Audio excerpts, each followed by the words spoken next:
عاجل. اللاعب عبد الرزاق حمد الله يفاجئ ويفرح المغاربة لحظة إعلانه قبل قليل عن بناء أكبر مستشفى بماله الخاص بالمغرب مجاني لكل المغاربة.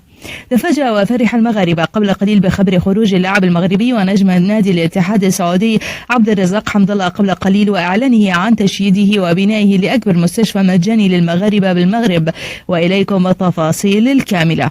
كان اللاعب عبد الرزاق حمد الله دائما يظهر وطنيته وحبه لبلده المغرب من خلال خرجاته ودعمه لمجموعة من الفقراء والمحتاجين بالمغرب، من بينهم عائلة الطفل ريان، حيث كان قد أعلن عن تبرعه بمنزل جديد لوالدي الطفل المرحوم ريان الذي كان توفي بسبب سقوطه في البئر.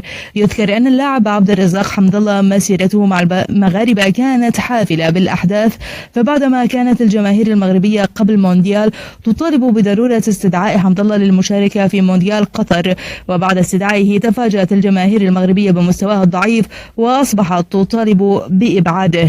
وما فاجأ المغاربة والجماهير المغربية أكثر هو خبر تداولته العديد من الصفحات الأخبارية بخصوص خروج اللاعب عبد الرزاق حمد الله في تصريح صحفي يعلن فيه عن بنائه لأكبر مستشفى مجاني بالمغرب بماله الخاص.